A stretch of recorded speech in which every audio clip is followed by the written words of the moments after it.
स्वागत है दोस्तों आप सभी का विकास स्टडी पॉइंट में।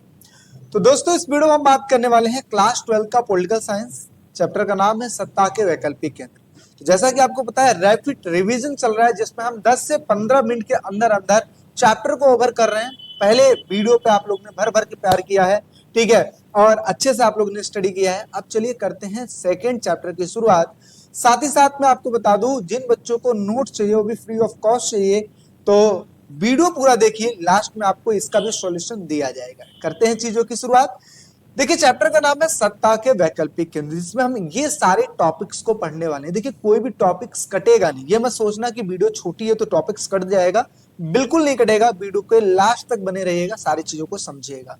चलिए सबसे पहले हम बात करते हैं सत्ता के नए केंद्र कौन कौन से हैं, ठीक है। तो जैसा कि आपको फर्स्ट चैप्टर में बताया गया था कि दो ध्रुवीय विश्व व्यवस्था का अंत, जिसमें एक जो ध्रुव था यानी कि जो सोवियत संघ था उसका विघटन हो गया था, तो देश में विश्व में सिर्फ एक ही शक्ति बची थी, वो थी अमेरिका की। अब क्या हुआ, अब अमेरिका बहुत ज्यादा पावरफुल हुआ। अमेरिका ने अपने हिसाब से 4 ऑपरेशन किए, ठीक है। कौन से ऑपरेशन?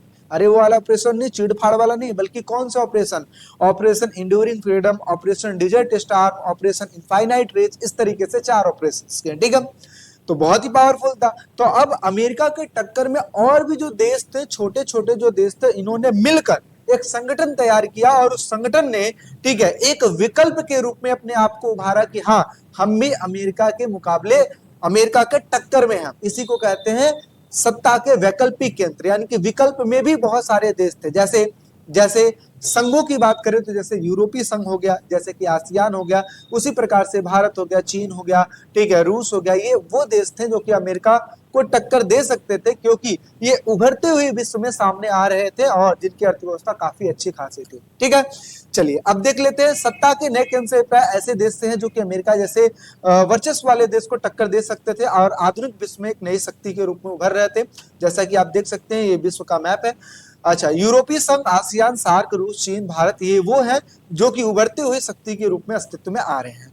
आगे बात करते हैं क्षेत्रीय संगठन की। क्षेत्रीय संगठन क्या होता है? देखिए दो टाइप की चीजें हैं, एक है क्षेत्रीय संगठन, एक है अंतरराष्ट्रीय संगठन। क्षेत्रीय संगठन वो संगठन होते हैं जिसमें कुछ लिमिटेड देश होते हैं और आसपास के देश होते हैं, और अंतरराष्ट्रीय संगठन वो संगठन होते हैं जिसमें लिमिटेड देश नहीं बल्कि अनलिमिटेड देश होते हैं, यानी कि सारे देशों को मिलाकर बनाया जाता है। जैसे कि आपको पता होगा यूएनओ के बारे में, यूएनओ अंतरराष्ट्रीय संगठन है। जबकि सार्क की अगर मैं बात करूं, SAAR से south Asian association of regional corporation, जिसको हम सार्क कहते हैं, दक्षेस कहते हैं, ये क्या है? क्षेत्रीय संगठन। दोनों के उदाहरण मैंने आपको बता दिया। क्षेत्रीय संगठन ऐसे संगठन होते हैं जो कि कुछ विशेष देश शामिल होते हैं, इसमें शामिल देशों की संख्या कम होती है और ये सिर्फ इन्हीं देशों के लिए काम करते हैं। जैसे उद्देश्य की अगर मैं बात करूं, क्षेत्रीय संगठन के उद्देश्यों की बात करूं, तो अपने क्षेत्र के विकास के लिए काम करते हैं, अपने क्षेत्र के विवादों को शांतिपूर्ण ढंग से सुलझाते हैं, अपने क्षेत्र के विकास के लिए आर्थिक नीति बनाते हैं, यानी कि जितने भी देश शामिल हैं उनके लिए आर्थिक नीति बनाते हैं, व्यापार को बढ़ावा देना, जैसे मुक्त व्यापार करना, ठीक है, आपस में जो टैक्स वैक्स है तो उसको कम कर देना, ठीक है, राजनीतिक सुधार लाने, ये सारा चीज इसका हो जाता है उद्देश्य। अब ये एक छोटा सा मैसेज है विकास स्टडी पॉइंट के तरफ से, आप इसको पॉज कीजिएगा, जरूर पढ़िएगा। इसमें वो सारी बातें लिखी गई है कि विकास स्टडी पॉइंट क्या करना चाहते हैं और किस तरीके से आगे बढ़ रहा है। साथ ही साथ जो ऑफलाइन बच्चे पढ़ना चाहते हैं, आसपास के क्षेत्रों में रहते हैं, जैसे उत्तम नगर या विकास नगर में, तो आप आ सकते हैं हमारे इंस्टीट्यूट पे पढ़ने के लिए। अदरवाइज आप ऑनलाइन हमसे स्टडी कर सकते हैं। आगे बढ़ते यूरोपीय संघ के बारे में समझते हैं। यूरोपीय संघ, जैसा कि आप इसका झंडा देख सकते हैं, इस साइड में यूरोपीय संघ का झंडा है, ठीक है, और यूरोपीय संघ का झंडा इसी तरीके का है और साथ ही साथ यूरोपीय संघ का जो देश है इस तरीके का बना हुआ है। दूसरे विश्व युद्ध में सबसे ज्यादा जो नुकसान हुआ यूरोप के देशों को हुआ था, इसी कारण से यूरोप के जो देशों का हेल्प करने के लिए, सुधार करने के लिए यूरोपीय संघ का निर्माण किया गया था, ठीक है, जो कि यूरोप के देशों को मिलाकर किया गया था। इस सुधार की प्रक्रिया में अमेरिका ने यूरोप को मदद करनी शुरू की और यूरोपीय संघ यूरोप के देशों का एक छोटा सा क्षेत्रीय संगठन है, मतलब छोटा मत बोलो, बड़ा है, ठीक है, क्षेत्रीय संगठन है। 1948 में अमेरिका द्वारा मार्शल योजना बनाई गई थी, जिसके तहत यूरोपीय आर्थिक सहयोग संगठन, जिसको OEEC के नाम से जाना जाता है, इसकी स्थापना की गई, जो कि अमेरिका हेल्प करना चाहता था यूरोपीय देशों की, क्योंकि इनका बहुत ज्यादा नुकसान होता द्वितीय विश्व युद्ध में। आगे चल के 1949 में यानी कि 1949 में यूरोपीय परिषद का गठन किया गया था और 1957 में किया गया था ईईसी की स्थापना यानी कि यूरोपियन इकोनॉमिक कम्युनिटी की स्थापना, और आगे चल के 1992 में यूरोपीय संघ की स्थापना हुई। यूरोपीय संघ का अपने एक झंडा है, राष्ट्रगान है, स्थापना दिवस है, मुद्रा है, और ये सारी चीजें इसको एक शक्तिशाली स्थिति प्रदान करता है। यूरोपीय संघ का विश्व राजनीति में आर्थिक, राजनीतिक, कूटनीति बहुत ज्यादा महत्व है। विशेषताओं की अगर मैं बात करूं तो यूरोपीय संघ की अर्थव्यवस्था विश्व की सबसे बड़ी अर्थव्यवस्था है। यूरोपीय संघ के दो जो देश थे, एक ब्रिटेन एक फ्रांस, जो कि यूरोपीय संघ के सुरक्षा परिषद के सदस्य थे, और मैं आपको बताना चाहता हूं कि जो ब्रिटेन है ना, अब इसका सदस्य देश नहीं है। ठीक है, आगे 31 जनवरी 2020 को यूरोपीय संघ से ब्रिटेन की संसद ने बाहर निकलने का घोषणा कर दिया था। यूरोपीय संघ के पास विश्व की दूसरी सबसे बड़ी सेना है। यूरो अमेरिका के लिए खतरा बनता जा रहा है क्योंकि ये बहुत ही तेजी से तरक्की कर रहे हैं। विश्व व्यापार में इसकी हिस्सेदारी अमेरिका की 3 गुनी है और परमाणु बमों की बहुत ज्यादा बहुतायत है। आगे बात करते हैं 2005 में विश्व की सबसे बड़ी अर्थव्यवस्था के रूप में उभरा है ये। साथ ही साथ सकल घरेलू उत्पाद जिसको जीडीपी कहते हैं उसमें 12,000 अरब डॉलर से भी ज्यादा है। और अंतरिक्ष विज्ञान प्रौद्योगिकी के मामले में यूरोपीय संघ दूसरे नंबर पे आता है। 2003 में यूरोपीय संघ ने अपना झंडा बनाने की कोशिश की थी, या संविधान बनाने की कोशिश की थी, जो कि असफल रहा है, जिसका जिक्र आप लोग ने पोल साइंस में 11वीं क्लास में भी आपने पढ़ा होगा। ठीक है, अब चलिए यूरोपीय संघ की कमियों के ऊपर बात कर लेते हैं। देखिए, कमियों की बात करें तो सबसे पहला आता है नए सदस्यों को शामिल करने को लेकर विवाद, यानी कि पहले जो सदस्य देश थे वो तो है ही, जो नए नए सदस्य देश हैं उनको लेकर विवाद होता है कि इनको शामिल करें कि ना करें। मुद्रा यूरो को सभी देश मानने के लिए तैयार नहीं, क्योंकि इनका एक अपना एक मुद्रा है। सदस्य देशों के तालमेल में कमी है, और ब्रिटेन के पूर्व प्रधानमंत्री ने ब्रिटेन को यूरोपीय बाजार से बिल्कुल अलग रखा है। साथ ही साथ इसके विस्तार की बात करते हैं तो देखिए, यूरोपीय संघ का जो विस्तार है निम्नलिखित चरणों में हुआ था। जैसे कि यूरोपीय कोयला एवं इस्पात समुदाय, जिसका स्थापना 18 अप्रैल 1951 में किया गया था। 1948 में यूरोपीय आर्थिक समुदाय बनाया गया था। यूरोपीय मुक्त व्यापार समुदाय की स्थापना 1960 में किया गया था, जो कि ब्रिटेन के प्रयास से किया गया था। ऐसे ही बात करें यूरोपीय संघ का निर्माण जो हुआ था वो हुआ था मास्ट्रिक्ट संधि के द्वारा 7 फरवरी 1992 को डच के शहर में, ठीक है, डच शहर में मास्ट्रिच में इसका हुआ था। यानी कि डच जो है उसका जो शहर है मास्ट्रिच में इसकी स्थापना हुई थी, और 1993 में इस चीज को लागू कर दिया गया था और एकीकृत बाजार का गठन किया गया था। अब इसी प्रकार हमने आसियान यूरोपीय संघ की बात कर ली, अब बात करते हैं आसियान की।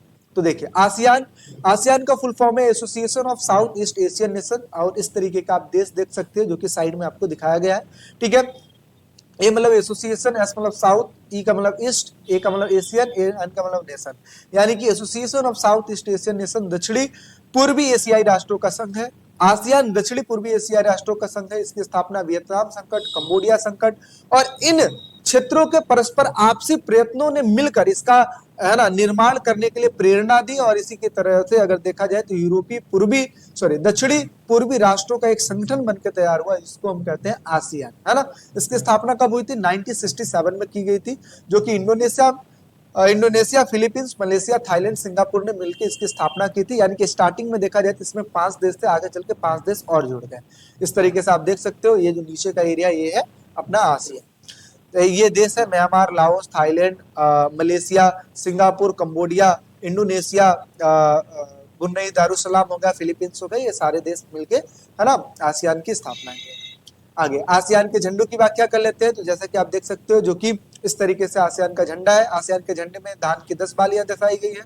10 बालियां दक्षिणी पूर्वी एशियाई राष्ट्रों के देशों को दर्शाया गया है, जो आपस में परस्पर मित्रता एवं भाईचारे का प्रतीक यानी कि व्यवहार करते हैं। और झंडे में दिया गया जो वृत्त है आसियान की एकता का प्रतीक है। और आसियान के 10 देश कौन कौन से हैं? Indonesia, Malaysia, Philippines, Singapore, Thailand, Cambodia, Myanmar, Vietnam, Darussalam, ये सारे इसमें हैं।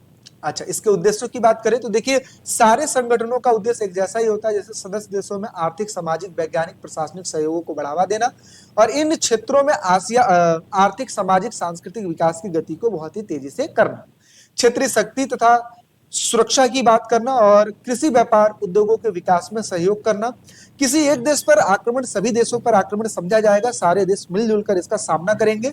और सदस्य देशों में परस्पर अगर कोई मतभेद हो जाती है तो ऐसे में बैठ करके बातचीत के द्वारा इन चीजों को हल करना। साथ ही साथ उद्देश्यों की बात करें तो क्षेत्रीय सहयोग को बढ़ावा देना, सामाजिक, आर्थिक, व्यापारिक, सांस्कृतिक सहयोग को बढ़ावा देना, विवादास्पद मुद्दे को बातचीत के द्वारा बैठकर सॉल्व करना। आतंकवाद का विरोध करना और विश्व शांति को बढ़ावा देना। साप्ता ऐसे एफटीए ऐसे पीटीए के माध्यम से क्षेत्रीय व्यापार को बढ़ावा देना है। ऐसे एफटीए क्या है? साप्ता से अभिप्राय दक्षिणी एशियाई मुक्त व्यापार से है। मुक्त व्यापार क्षेत्र में से अभिप्राय यह है कि सदस्य देश के बीच में जो व्यापार होगा वो किसी भी जो कि प्रशुल्क के प्रतिबंधों से मुक्त होगा। ठीक है, ऐसा क्षेत्र इसमें वस्तुओं के आवागमन में कोई भी अवरोध नहीं उत्पन्न किया जाएगा और जो टैक्स वैक्स उसको भी कम लिया जाएगा। अब बात करते हैं आसियान शैली क्या है। अनौपचारिक टकराव रहित सहयोगात्मक मेल मिलाप का एक नया उदाहरण पेश करता है आसियान और इसकी वजह से काफी यश कमाया है। देखिए आसियान शैली मतलब आसियान किस तरीके से आगे तरक्की करेगा, ठीक है, किस तरीके से इसका वे है, रास्ता है, इसकी जीवन शैली क्या है, किस तरीके से आगे बढ़ेगा, इसके बारे में बात करते हैं। तो आसियान हमेशा टकराव रहित चीजों को करता है कि भाई देखो आपस में लड़ाई झगड़ा नहीं करना है, इसी को आसियान शैली कहते हैं। आसियान सबसे तेज रफ्तार से विकास करने वाला संगठन है। आसियान के 3 स्तंभ है, कौन कौन से, ये पेपर में आया भी था। आसियान सुरक्षा समुदाय जो कि विवादों को सुलझाता है, शांति व्यवस्था को बनाए रखता है, सहयोग को बढ़ावा देता है। आसियान आर्थिक समुदाय जो कि साझा व्यापार के बारे में बताता है, मुक्त व्यापार के बारे में बताता है और आर्थिक विवाद को सुलझाता है। साथ ही साथ तीसरा जो है आसियान सामाजिक सांस्कृतिक समुदाय जो कि आसियान देशों के सामाजिक और सांस्कृतिक विकास को बढ़ावा देने के लिए इसकी स्थापना की गई है। अब इसके मंच की बात कर लेते हैं, इसके उद्देश्यों की बात कर लेते हैं। तो आसियान क्षेत्रीय मंच की स्थापना 1994 में की गई थी। उद्देश्यों की बात किया जाए, आसियान देश की सुरक्षा करना, आसियान देशों के विदेश नीति में तालमेल रखना। आसियान विजन 2020 की अगर मैं बात करूं तो आसियान के विजन 2020 में ये बात कहा गया है कि आसियान 2020 तक बहुमुखी व्यवस्था अपनाएगा, जिसमें अपना जो विकास है हर एक क्षेत्र में करके रखेगा और जिसमें कोई भी टकराव वाली बात होगी तो उसको बैठकर बातचीत के द्वारा चीजों को सॉल्व किया जाएगा। और आसियान ने कंबोडिया टकराव को समाप्त कर दिया। आसियान ने तिमोर के संकट को संभाला है। अब बात कर लेते हैं चीन की। तो चीन जैसा कि आप देख सकते हो बहुत ही तेजी से तरक्की करने वाला देश है। चीन एशियाई महाद्वीप के पूर्व में स्थित है। चीन का विकास पहले की तुलना में अब बहुत ही तेजी से हो रहा है। 1973 में चाओ एन लाई ने 4 चीजों में आधुनिकीकरण किया था। कई बार क्वेश्चन आता है, जैसे कि कृषि में, उद्योगों में, सेना में और विज्ञान और प्रौद्योगिकी में। चीन ने शॉक थेरेपी को नहीं अपनाया बल्कि अपनी अर्थव्यवस्था को बहुत ही चरणबद्ध तरीके से सॉल्व किया है, मतलब किया है। 1978 में मुक्त द्वार की नीति अपनाया गया, यानी कि ओपन डोर की नीति अपनाया गया, जिसकी वजह से चीन की बहुत ही तेजी से तरक्की हुई। देंग शाओपिंग के शासनकाल में ओपन डोर की नीति अपनाई गई थी और ये है चाओ एन लाई जिन्होंने 4 चीजों में आधुनिकीकरण किया था, जो कि मैंने आपको पहले दिखा दिया। और ये है देंग शाओपिंग। चीन की आर्थिक विकास की रफ्तार को देखते हुए अंदाजा लगाया जाता है 2040 तक अमेरिका से भी आगे निकल जाएगा। 1982 में खेती का निजीकरण किया गया, 1998 में उद्योगों का निजीकरण किया गया, यानी कि प्राइवेटाइजेशन किया गया और चीन 2001 में विश्व व्यापार संगठन में शामिल हो गया। एशिया का मैप देख सकते हो, यहाँ पर आप जापान के बारे में देखिए। जापान जो कि पूरब में है और इस तरीके से जापान है, ठीक है। अब जापान के बारे में बात कर लेते हैं। जापान एशिया महाद्वीप के पूर्व में स्थित एक द्वीपीय देश है। ये वही देश है जिसपे अमेरिका ने हिरोशिमा तथा नागासाकी पे परमाणु बम गिरा दिया था, लेकिन फिर उसके बावजूद भी आज जापान बहुत ही तेजी से तरक्की कर रहा और विकास के राह पे सबसे आगे है। जापान परमाणु बम झेलने वाला एकमात्र देश है। जापान के संविधान के अनुच्छेद 9 के अनुसार अंतर्राष्ट्रीय विवादों को सुलझाने का बल प्रयोग हमेशा के लिए त्याग दिया गया है, जब से वो घटना हुई परमाणु बम वाली। और इसका पूरा का पूरा जो सिक्योरिटी देता वो है अमेरिका। अमेरिका कहता है कि अगर जापान पे कोई हमला करेगा तो सबसे पहले मैं बैठा हूं, मैं उस चीज को सॉल्व करूंगा। आगे जापान सत्ता के नए केंद्र के रूप में देखा जा रहा है, क्योंकि जापान तेजी से उभरती हुई अर्थव्यवस्था के रूप में सामने आ रहा है। जापान G7 में शामिल होने वाले एकमात्र एशियाई देश है। जापान के पास प्राकृतिक संसाधन काफी अच्छे खासे हैं और कच्चे माल का बहुतायत है। इसके बावजूद भी अगर देखा जाए तो उच्च प्रौद्योगिकी के उत्पादन में प्रसिद्ध यहाँ पे जो कंपनियां हैं, जैसे कि जापानी brand Sony, Panasonic, Honda, Suzuki, ये सारे यहाँ के ब्रांड हैं। आगे बात करते हैं। जापान की अर्थव्यवस्था विश्व की तीसरी सबसे बड़ी अर्थव्यवस्था है। आबादी के लिहाज से जापान 11वें स्थान पे है और संयुक्त राष्ट्र संघ के बजट में अंशदान करने के लिहाज से जापान दूसरा सबसे बड़ा देश है। सैन्य व्यय के लिहाज से चीन में जापान का अगर देखा जाए 7वां स्थान है और 1951 में जापान का अमेरिका के साथ सुरक्षा संबंध है। अब ये जो चीजें हैं फ्लक्चुएशन ऊपर नीचे होती रहती है थोड़ी बहुत, ठीक है। अब ये देख लीजिए, हम कोरिया के बारे में बात करने वाले हैं। तो कोरिया प्रायद्वीप को द्वितीय विश्व युद्ध के अंत में दक्षिणी कोरिया और उत्तरी कोरिया में विभाजित कर दिया गया, इनके 2 बना दिया गया। ये एशिया के महाद्वीप यह एशिया महाद्वीप में स्थित है। दक्षिण कोरिया की राजधानी सियोल है, जहां पे हान नदी होकर गुजरती है। दक्षिणी कोरिया सत्ता के नए केंद्र के रूप में देखा जा रहा है, क्योंकि कोरिया बहुत तेजी से तरक्की कर रहा है और वहां से नदी कौन सी गुजरती है, हान नदी, इसीलिए कहा जाता है हान नदी पर चमत्कार। ठीक है, सैमसंग, एलजी, किया दक्षिणी कोरिया के प्रसिद्ध ब्रांड है, जैसे कि आप देख सकते हैं। 1960 के दशक में 1900 से 1980 के दशक के बीच में दक्षिणी कोरिया का आर्थिक शक्ति के रूप में बहुत ही तेजी से विकास हुआ है। हान नदी के चमत्कार के रूप में जाना जाता है। 1996 में दक्षिणी कोरिया आर्थिक सहयोग विकास संगठन, जिसको OECD के नाम से जाना जाता है, 2017 में दक्षिण कोरिया की अर्थव्यवस्था विश्व की 11वीं सबसे बड़ी अर्थव्यवस्था थी और मानव विकास रिपोर्ट में अगर देखा जाए 2016 के अनुसार विश्व में दक्षिण कोरिया का HDI यानी कि ह्यूमन डेवलपमेंट इंडेक्स में देखा जाए 18वां स्थान है। दक्षिण कोरिया के उच्च मानव विकास के लिए सफल भूमि सुधार, औद्योगिक विकास और व्यापार, मानव संसाधन विकास बहुत ही तेजी से तरक्की कर रहे हैं और ये इसीलिए इस चीज के जिम्मेदार भी हैं, क्योंकि उनकी जो प्रौद्योगिकी विकास है बहुत ही तेजी से हो रही है। और सैन्य व्यय के लिहाज से अगर देखा जाए तो विश्व में दक्षिण कोरिया का 10वां स्थान है। दक्षिणी कोरिया उच्च प्रौद्योगिकी के लिए प्रसिद्ध है, यानी कि हाई टेक्नोलॉजी के लिए प्रसिद्ध है। रूस की बात करें, रूस एक बहुत बड़ा क्षेत्रफल वाला देश है और सोवियत संघ के 15 गणराज्यों में से एक रूस था, जो कि सोवियत संघ के संचालन में बहुत ही ज्यादा भूमिका निभाता था। सोवियत संघ का उत्तराधिकारी भी बना और रूस यूएनओ की सुरक्षा परिषद में स्थायी सदस्यता भी हासिल करता है। रूस की जो जीडीपी है वो विश्व की 11वें स्थान पे आती है। रूस के पास खनिज संसाधन, प्राकृतिक संसाधन, सैन्य भंडार, ये सब सारी चीजें हैं। इन संसाधनों के कारण देखा जाए रूस दुनिया में एक विशाल देश है, ठीक है, और साथ ही साथ विशाल मतलब शक्तिशाली देश है। रूस के पास परमाणु हथियार भी। अब भारत और रूस के संबंधों की बात कर लेते हैं। भारत और रूस के संबंध हमेशा से मधुर रहे हैं। भारत रूस से हथियार खरीदता है। रूस ने सदैव भारत की सहायता की है। भारत और रूस दोनों का ही सपना बहुधुरी विश्व व्यवस्था का है। दोनों देश चाहते हैं कि अंतर्राष्ट्रीय संघर्षों का जो समाधान है बातचीत के द्वारा सॉल्व किया जाए। 2001 में भारत और रूस के संबंधों में समझौते में 80 द्विपक्षीय समझौते किए गए थे। भारत तेल का आयातक देश है और संकट की घड़ी में हमेशा रूस भारत की सहायता करता है। रूस ने भारतीय परमाणु योजना में अंतर्राष्ट्रीय उद्योगों में हमेशा सहायता किया है। और इस तरीके से आपका चैप्टर हो जाता है ओवर। आई होप सो चीजें अच्छी लगी होंगी। वीडियो पे नए हैं तो लाइक से सब्सक्राइब जरूर करें। बाकी नोट्स के लिए विकास स्टडी पॉइंट का एप्लीकेशन जरूर डाउनलोड करें। वहां पे कोर्स पे क्लिक कीजिए और साथ ही साथ वहां पे कंटेंट का ऑप्शन है, वहां पे आप क्लिक करेंगे, वहां पे आपको चीजें फ्री में देखने को मिल जाएंगी। लेकिन इसको आप पीडीएफ में नहीं डाउनलोड कर सकते। पीडीएफ में डाउनलोड करने के लिए आपको पे करना पड़ेगा 49 रुपीज और इस तरीके से आप डाउनलोड कर सकते हैं। चलिए मिलते हैं नेक्स्ट वीडियो में। अभी के लिए टेक केयर, बाय बाय।